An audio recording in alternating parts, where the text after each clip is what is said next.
Live. Now we're live. Okay. Looks good to me. Looks good to me.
Gezintahait Street.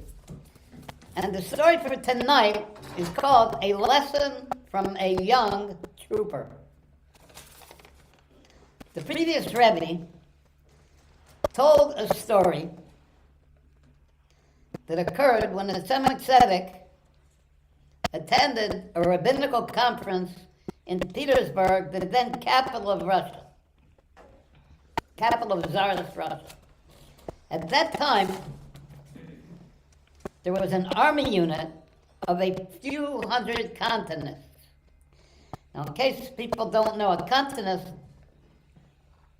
were 6, 7, 8-year-old boys who were forced to go into the army of the Tsar and to be in there for 20 years because the cruel Tsar wanted to take away their Jewish religion from them. So they forced them into the army. They drafted them, moved them away from their homes and from their families, and tried to make them give up being Jewish. So these cantonists were stationed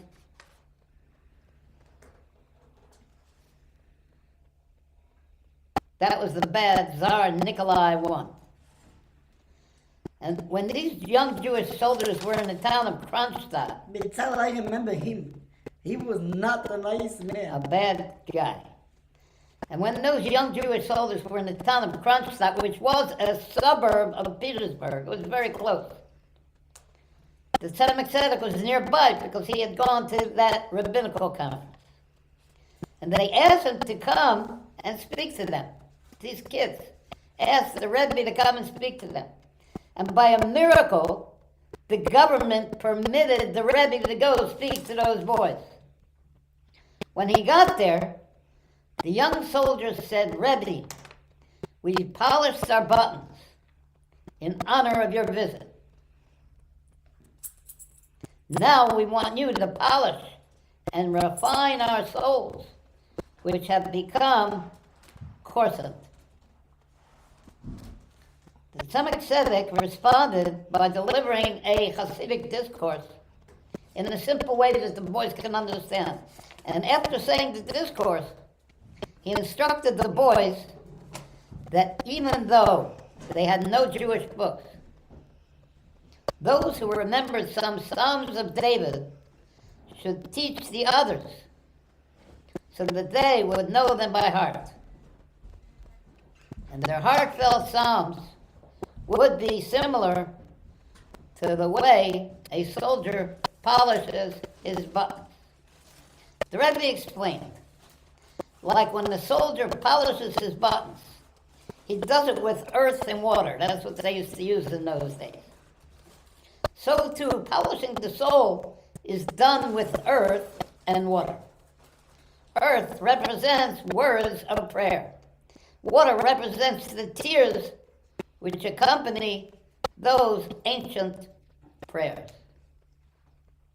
One young soldier said, when a soldier goes out to war, Rebbe, he goes happily with the victory march, not with tears.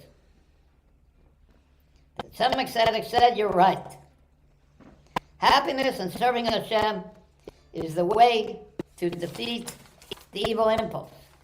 And from that time on, all Chabad Rebbes emphasized that our service should be infused with happiness.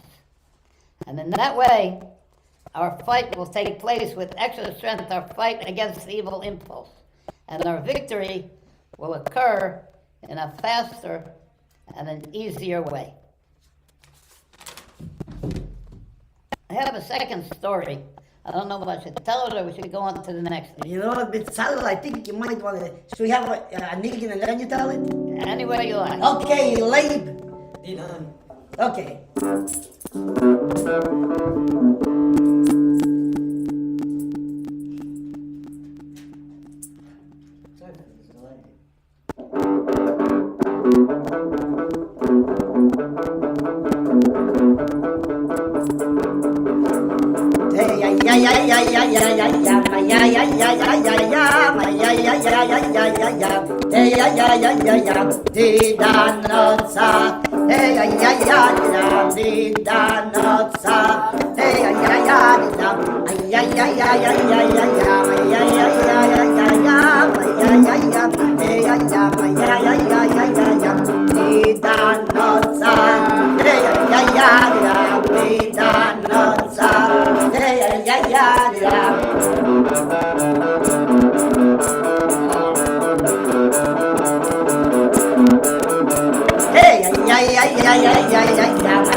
We'll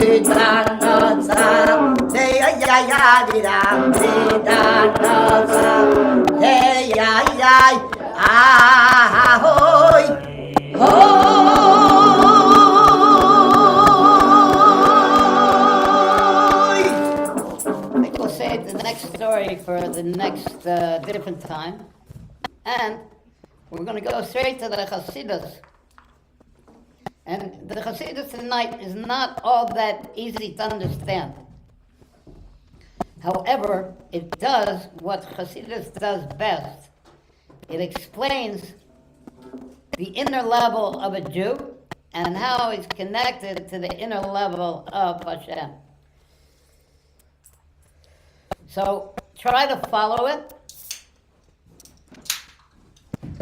And next time, Gimel Aleph will say it over. It'll be easier to understand the second time. In the Mincha, in the afternoon prayer on Shabbos, we say to Hashem, your name is one, you are one, your name is one, and your people are one nation in the world. And the term for one is echad, which echad in Hebrew means one, but it's a one that's a combination of parts. It's a one in the counting, a one that there's a two after. And the previous Rebbe asked in a mimer, isn't Hashem alone? We should be saying, instead of you are one, we should be saying, you are Yachid, not Echad. Yachid means one alone, unique. Like an only child of Ben Yachid. There ain't no siblings. So too, when we talk to Hashem, we should emphasize that He is one alone. So why, on Mincha of Shabbos, do we call Him one Echad, a one that's a combination of parts? Especially in the afternoon prayer of Shabbos, the Mincha of Shabbos is the time of revelation of godly light. The Or Ein Sof, higher than worlds. That's the Shabbos in general. And Mincha of Shabbos manifests the essence pleasure of Hashem higher than worlds, the level of Yachid. So in this particular prayer, Mincha of Shabbos, we should be saying Hashem Yachid, Hashem is one alone, and not Hashem Echad, a combination of parts. Therefore, there must be a superiority of Echad. Like there is night and morning of the first day. It's a combination of things. There's a night and a day. But really, Hashem is Yachid, He's one alone, not Echad. There is nothing besides Hashem. He is a level of Yachid, one alone. And there is no second one that's compared to Him. But there must be a superiority of Echad, because we say it in the afternoon prayer of Shabbos, that Hashem is Echad, Hashem is a one that is included in the parts. And to explain why we say, Echad, you are one, and your name is one, is how Hashem's life is related to the creation. In the level of Yachid, He's higher and separate from creation, He's one alone. Echad indicates how Hashem's life is connected to the creation. Are you okay with this, Gimel Aleph? Yeah, B'Tzalel. It's not that hard, really. So far, anyway. But Hashem manifests infinite lights higher than created worlds. He's the level of Yachid, one alone. Not Echad, but Yachid. Yachid, one alone. Hashem is out of the range of any outside existence. Also, Israel, the one people, what's called Goy Echad, is a unique nation. It's not comparable to other nations. It's like an only son to Hashem, a Ben Yachid. So why do we call it Goy Echad instead of Goy Yachid?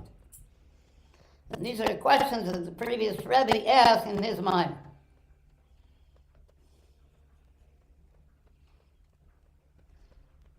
Again, so why don't we say the only people, Yachid? Israel is not one nation among the other nations, but one alone, the only nation. Hashem's only child. And we see it in the fact that the source of the soul is in Hashem's essence. And there is no other existence besides Hashem and the Jews in their source. The level of Yachid, one alone. You can't even say that the Jews are prior to the world. Because prior to the world allows a concept of world. An inner source, there is only Hashem and the Jews together. So the Jews are essentially higher and separate from worlds. So why do we call them Goy Echad? Echad indicates there's a two afterwards, a combination of parts. However, the Jews do descend to the world to perfect and purify the world. And the world exists. And the Jews are connected to that existence. But the Jews are higher than the creation, but they're connected to the creation. So we can think, yeah, we could call them Echad, because they're connected to a world. Because of their descent into the world. Therefore, when the Jews are in the world, it looks like there is a significance to the other nations. They might be a 2 and a 3 to the one of the Jews, but it's connected to them. The Jews have a mission of purification of the nations and the world. And through the Jewish people, there's an elevation of the world and an elevation of the Jews themselves. So they're connected to the other nations. Therefore, they're Am Echad, one people, not Am Yachid, the only people. So we have this contradiction going back and forth. Why, in this important prayer in the afternoon in Shabbos, are the Jews called one nation instead of the only nation? How the Jews are down here, the nations are counted as secondary, but they're counted. Just like the first day of creation, there are more days afterwards, the second day and the third day. But the first day is higher than the rest. But the Maimer, the previous Rebbe, calls the Jews the only son, the Ben Yochid, not Echad.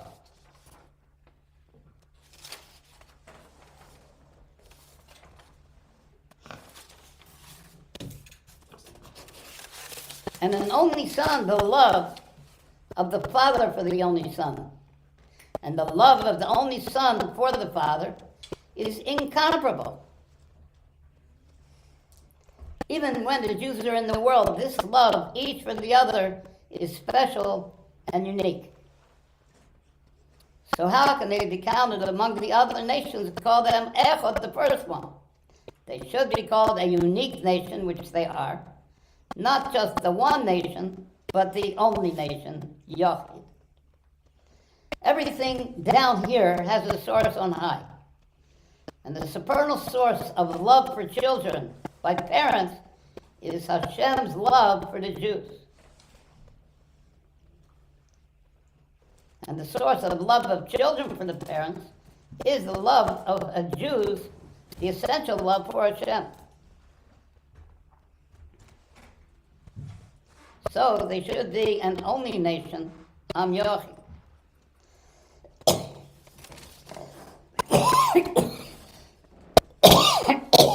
I once, to illustrate this, I once asked the question of Rabbi Tzvi, Kollel Eretz Hatzvi. And I may have mentioned this before, but it's very powerful. I'm going to mention it again. I asked him, why do I have such an essential love for my children? Why isn't it enough that I know they're my children and I have to take care of them? Why is it that when they cry, I jump? I have this essential love. And he stopped and thought for a second. He said, because Hashem wants you to know how he loves you. So that's this idea. There's this special connection. The Jews are the only son of Hashem.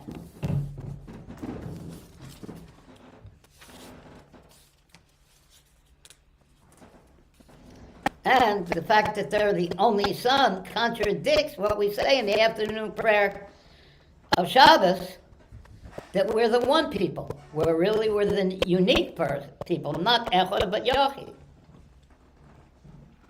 But the prayer does say Echad, it doesn't say Yachid. It says, Ki Hamacha Goy Echad. Yeah, that's what it says. Echad, not Goy Yachid. That's the problem. It says one, not the only. Right. What does it mean by Ki Hamacha? Kiyam. I don't know. Because Because. Because you are the one nation. But really, Jews and the king are alone together by themselves. I'm going to say. And even when they're in the world, even when the Jews are in the world, they're bonded to their source and the essence of Hashem, so they should be called the only nation, not one nation. There is no room for another existence, not even angels. How much more so other nations? So we can't say that the Jews are in the comparable counting to the other nations, like they're one nation and then there's a two and a three. So really they're not Echad, they're Yachid. Like in Mincha, we say one nation Echad and not Yachid. So we still have to explain this contradiction. And we see this description of Hashem, that Hashem is Echad and not Yachid, in the famous prayer, Shema Yisrael. Hear, O Israel, the Lord our God, the Lord is one Echad, not Yachid. Echad indicates a unity of details. Like 1,000 is 1,000 units. One person is 248 limbs, a combination of units of this one thing. But Yachid, one alone, is a unity higher than any details. Hashem is one Echad. Hear, O Israel, Hashem Elokeinu, Hashem Echad, not alone Yachid. So after there's a creation, and there's details, he is one in them, Echad. So we're approaching the superiority of Echad over Yachid. And in that word Echad, in Hebrew, there are three levels. There's the second letter of that word, which is a Ches, and the Ches is the 8th letter of the Hebrew alphabet, and that indicates the inclusion of 7 heavens and the earth. That's 8. And the last letter, Dalet, is the 4th letter of the alphabet, and that indicates the 4 directions. So you have the heaven and the earth and the 4 directions. And they're all nullified, included in the first letter, the Aleph, which is the first letter of the word Echad, and Aleph is the first letter of the Aleph-Bais. So you see that in this very important prayer, Hashem is manifest as Echad because there is a world which he is unified in. So we say Havai Echad, Hashem is one, not Havai is alone. But that's after the world was created. There's a lot of parts of the world, and they're all unified in Hashem Echad. And that is the superiority of Echad, a unification of parts, where Hashem is unified in those details. And to explain it better, the previous Rebbe brings in his mimer 2 metaphors. He brings, but why don't we do a niggin first before the metaphor? Okay. Are you following this, Gimel Aleph? Wave, is this a little bit clearer? Oh, you'll hear how clear it is now. Okay. Let's go. Are you okay with it? Yeah, that's good. Hold on just a second.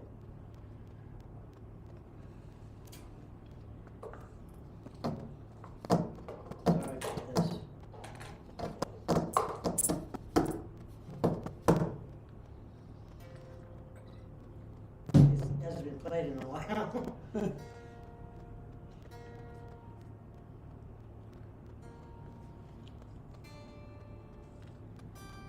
Bitzalel, how many people you know when they're tuning their guitar, it's a masterpiece already?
songs that we sing in the afternoon of Shabbos. Like, when you pulled that one out, wow. That was cool.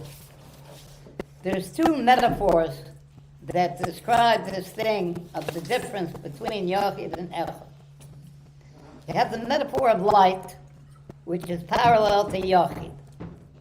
And you have the metaphor of name, which is parallel to Echad. And each one has a superior quality over the other. Light indicates revelation. Light reveals the luminary. Name, however, does not reveal. Like the name of a person, and there could be a lot of people with the same name, and they're all different. They're not the same in intellect and emotions. Name is not a revealed thing. From light, one can know the luminary. There's a revelation. But the superiority of name, which is hidden, when you call a person by name, he himself, in his full essence, turns to the one that is calling him. Gimel Elef. See? Wait, what? Oh! And that essence, there's two things in the essence of Hashem. There's the essence itself, which is higher than the luminary, and there's the luminary. And to understand it more concretely, the luminary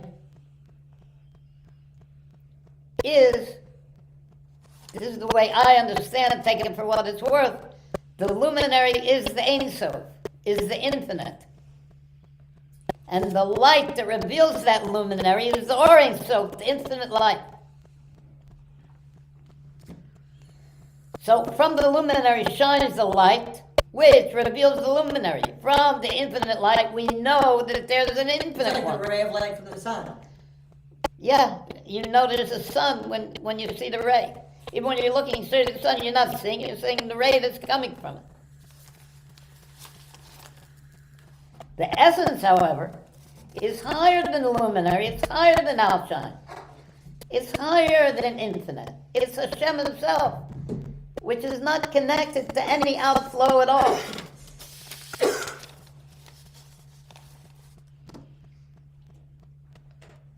And that's what's drawn down through name. The essence of Hashem himself, higher and separate even than his quality of being infinite. And the name reveals the one who's called by the name. Like we said, when you call one by the name, he himself turns. The source of light is the luminary, and the source of name is the essence itself, higher than the luminary. What we just explained is a huge, big thing.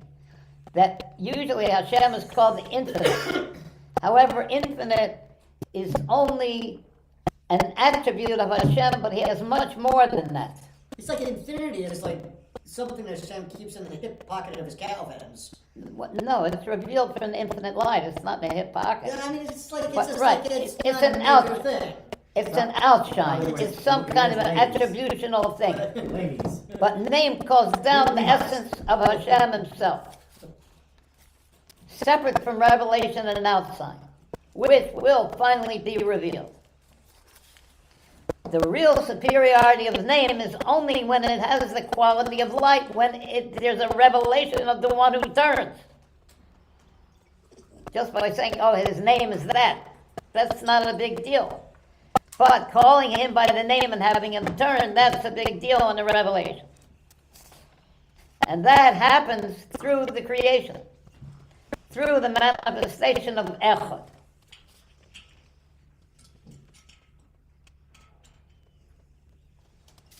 Echad in itself is a big deal. All of the parts of the creation work together as one, because that's what Hashem wants. But there's a bigger deal in Echad when he is revealed in that creation.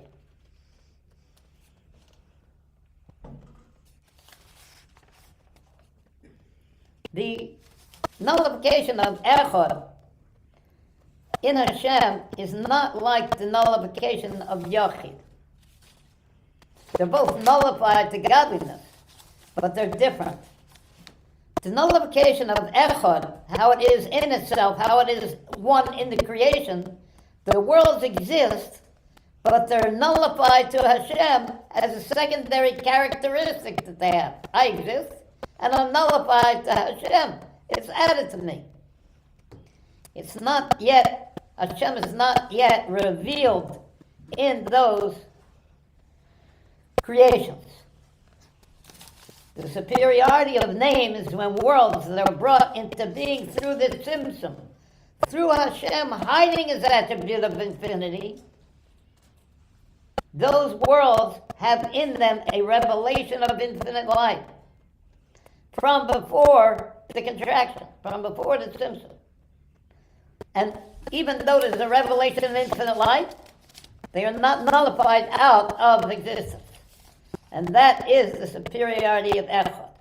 There's a revelation of Hashem in his infinite quality, in limited creations, and they're not nullified out of existence. It says that Hashem travels 500 years to acquire a name. What on earth is that? How is Hashem go 500 years? He's at every place. He doesn't have to travel to get someplace. But acquiring a name means the name will be revealed like light is revealed.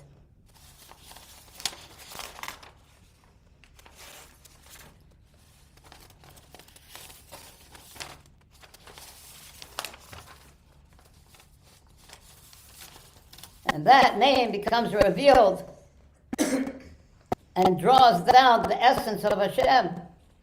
And that's the superiority of name, which is parallel to Echad, but revealed like light in separate worlds, Echad. Mincha of Shabbos, the afternoon prayer of Shabbos, expresses Hashem's oneness as you are one, and your name is one, and your people is one, rather than Yochi, because of the superiority of Echad, that Hashem can reveal himself, can reveal his essence in the creations. Where Yochid, there can't be any creations. It's one alone. But Hashem wants to be revealed, and how he is revealed? When we call his name. When Hashem hides himself to allow worlds to exist, then the essence can be drawn down into the world and revealed through his name being called. And how is his name called? Through Israel, the one people, through their Torah and mitzvahs. And when the Jews do the Torah and mitzvahs, Hashem himself turns and reveals himself. Then the infinite light shines in the details of the worlds in a revealed way, drawing into name the essence of Hashem himself. Like when one calls a person by name, the person himself turns to the one who called him. And we can see this. The previous Rebbe once said, I don't think I shared this on the show yet. If I did, it's also a powerful thing that could be repeated. The previous Rebbe said that a chassid who's a chacham, a chassid who's wise, has a private meeting with his Rebbe every year called the Yechidus.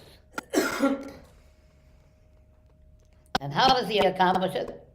The previous Rebbe was going to jail and he was telling his Chassidim how they could get together with him once a year, every year. He said that it's accomplished through imaging yourself standing in front of the Rebbe. Take a picture of the Rebbe, get what he looks like, and then image yourself standing in front of him. And the previous Rebbe said, you might think it's only an imagination. But it's not. He said, if a bad thought takes you to a bad place, how much more so a good thought takes you to a good place. And he said, you might think that you have to be on a high level of service to be able to accomplish this thing. And he said, no, and this is where it connects to what we're learning. When a little kid calls the king by name, the king turns to him. The kid doesn't have to be on a high level of service. He just calls the king by name and he turns. Same too, when we image ourselves standing in front of the Rebbe himself turns to us. And this mimer by the previous Rebbe we've been quoting was a mimer he said on the 9th of Kislev. And then he said another mimer connected to it the next day on the 10th of Kislev. And he expanded on the role of the Jews in causing this revelation. Should we have a niggun or? Yeah, we should have a show a niggun. So in the book, Which one is the with the page, with the saber is, tassel is, Which one? where the tassel is. You. It used to be in the spot last time. Where the ribbon is, you mean? The ribbon. By the color? Yeah. This should be outside of this, outside of the page, right? No. We But, just did that. but interestingly, the place that I opened up to with no tassel was a side. Weirdly. But Sally, you understand this? He didn't put a tassel here, and I opened the book and it's sitting on a side of the he said, where's the tassel? Ribbon.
It says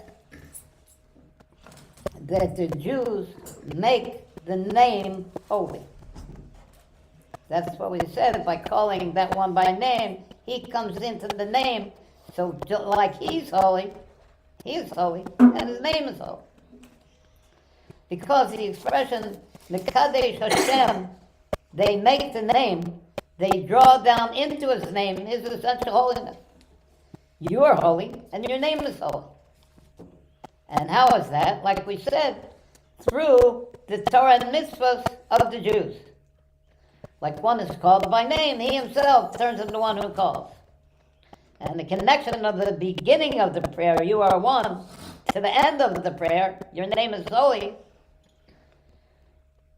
where the beginning of the prayer says, the Jews are one, the one nation, Goy Echad, is what draws down to bring about the revelation. You are holy and your name is holy, in the way of revelation, by drawing down the essence of Hashem.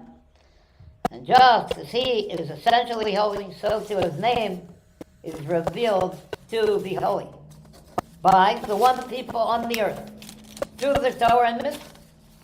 But, the previous Rebbe says, it's accomplished through giving away the soul through Mesiras Nefesh for Hashem's holiness. And that also draws down Atah Kodesh, you're holy, into your name is holy. You are holy and your name is holy. And to reach you are holy is a level of higher than hidden and revealed altogether. We said name is hidden and light is revelation. And you are holy is higher than both.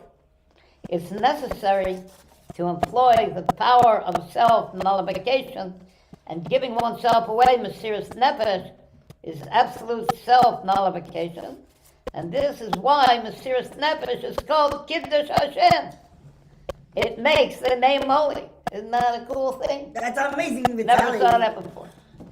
The name is made holy through the Jews' Torah mitzvahs or through Mesiras Nefesh. It leaves the question. The previous Rebbe first said it's through the Jews doing Torah mitzvahs, and now he says it's through giving away the soul, Mesiras Nefesh. Our Rebbe comes up with the answer. Tanya says that the existence of Torah and mitzvahs is by always keeping in mind Mesiras Nefesh to Hashem.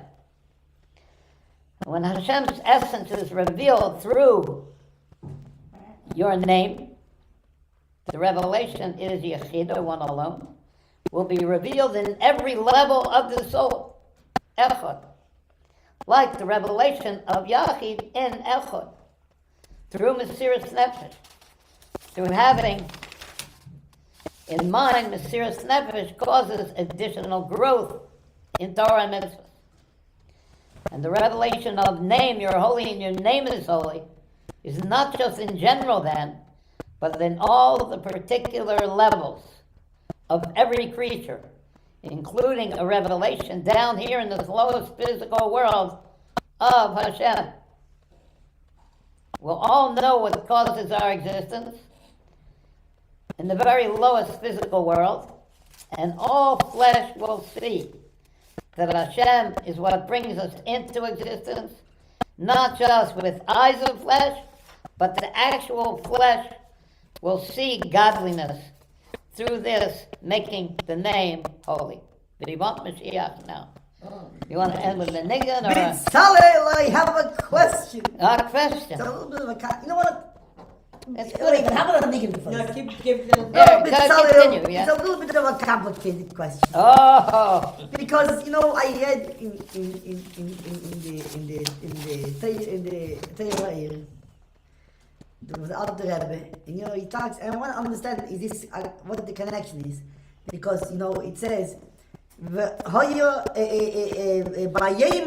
on this day, Yihiyeh Hashem echad u'shmo echad." Hashem will be one, and His name will be one. yeah, I always And want to get that. our sages they ask, wait a second, is it? And now His name is not one, and His name is one.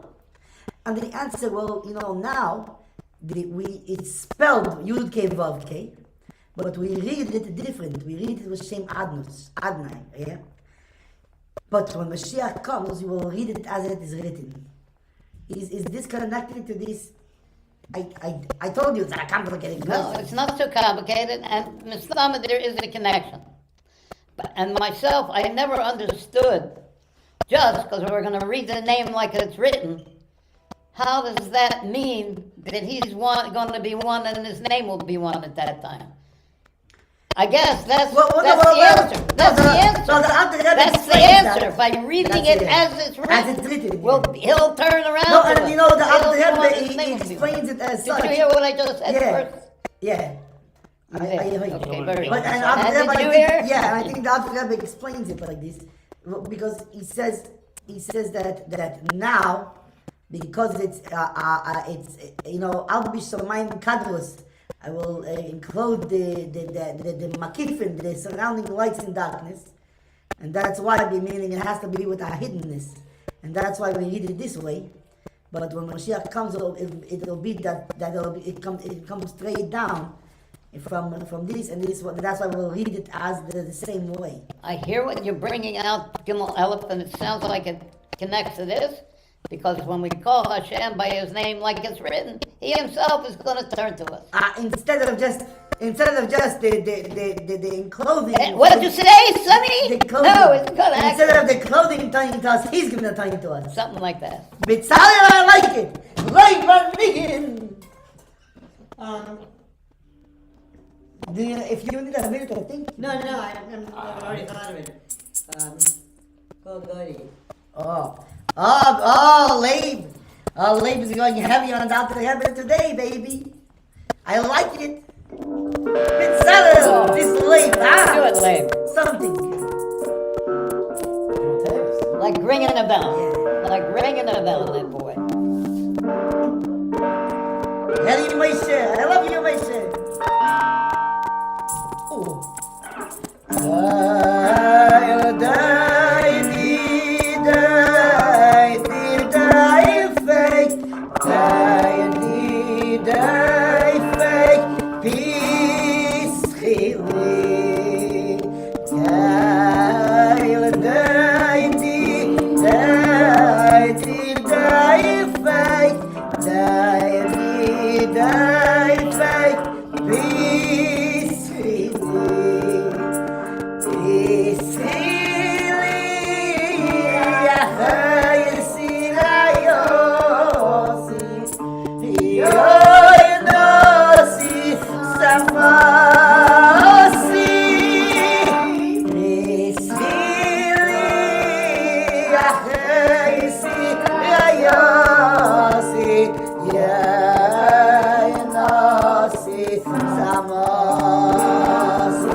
Bitzalel.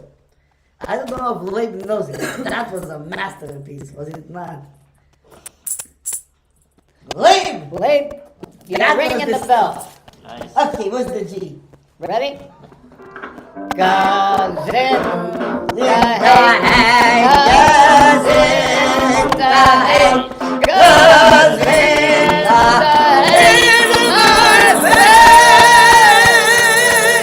Remember, kids, Gezintahait. That's right!